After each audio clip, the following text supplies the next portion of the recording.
Amis des produits chimiques, bonjour. Lors d'une précédente vidéo, je vous ai montré certains produits qu'on pouvait utiliser dans un labo de mécanique. Et je vais maintenant continuer un petit peu sur cette série en vous montrant un certain nombre de bombes aérosols que je trouve particulièrement pratiques pour l'électronique. Bien clairement, moi je fais de la pub pour personne, hein, donc je vais vous montrer les choses de différentes marques. J'ai aucun accord avec eux, je vous donne mon impression personnelle sur ces produits. Alors, pour commencer, un premier, en fait, plus en fait mécanique qu'électronique, mais c'est vraiment un produit génial. Celui-là, vraiment, je vous le conseille. Hein. On le trouve, celui-là, je l'ai acheté tout bêtement dans un centre Leclerc. C'est ce produit qui est un super dégraissant. Donc, en fait, l'idée de ce produit, il coûte relativement cher. Je crois que ça coûte 8 € la bombe. Mais c'est vraiment génial parce que ça permet de tout dégraisser. C'est-à-dire, en fait, quand on a usiné une pièce ou n'importe quoi, ou une pièce qui est pleine de cambouis, de graisse, on passe ce produit là, c'est vraiment génial.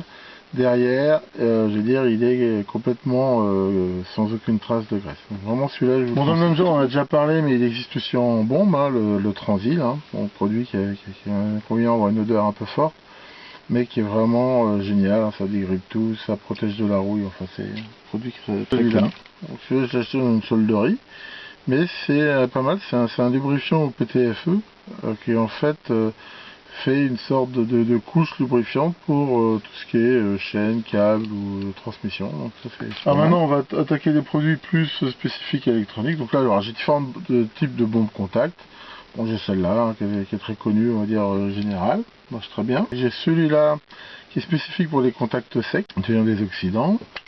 Celui-là qui est des oxydants pareils, mais qui en plus est très lubrifiant. Donc celui-là il est très bien pour ce qui va être potentiomètre, commutateur ou choses comme ça. Hein, il laisse un truc. Il faut quand même se méfier hein, de tous ces produits bombes contact. Déjà très souvent ils sont très hautement inflammables, ce qui veut dire qu'il faut éviter de les utiliser sur des circuits en contact. Ça m'est déjà arrivé, hein, on en pulvérise un peu dans un appareil, on le met en route, il y a une étincelle, un truc comme ça, et pouf, hein, ça peut faire une sorte de mini-explosion. Donc ça, faut y faire attention. Alors en plus, donc celui-là, il laisse donc une sorte un peu de couche qui est lubrifiante. Maintenant, faut des fois se méfier parce que ça peut vraiment changer des fois un peu les constantes diélectriques, les choses comme ça. Mais enfin, ça c'est quand même une bombe très utile.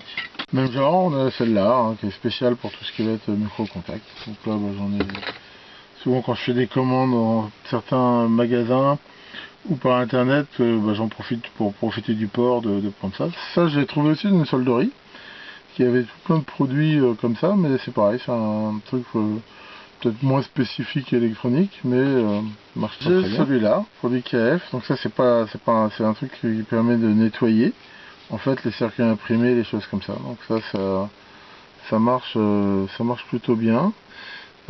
C'est surtout pour nettoyer les circuits imprimés, les surfaces de contact, les choses comme ça. Et finalement, donc ça c'est une bombe qui est pour moi absolument indispensable dans un boîte électronique. Donc c'est une bombe de givrant hein, qui peut refroidir jusqu'à moins 50 degrés.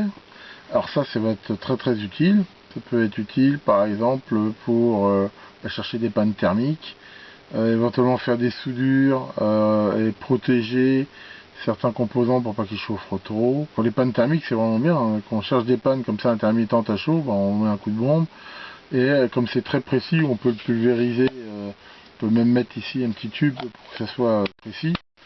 Ça va permettre vraiment des fois de localiser, et en faisant ça des fois j'ai trouvé des pannes thermiques. Alors c'est pareil, ça coûte relativement cher. Maintenant si on l'utilise avec parcimonie, la bombe dure longtemps. Alors c'est sûr, c'est aussi une bombe où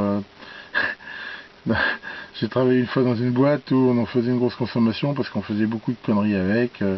On givrait des élastiques qui deviennent durs comme l'acier, enfin on faisait des tas de bêtises, mais maintenant si on l'utilise vraiment pour ce que c'est faire, généralement ça marche bien. Enfin donc voilà hein, pour cette petite présentation de ces produits. Alors c'est pas une liste exhaustive, hein, il existe beaucoup d'aérosols de toutes sortes.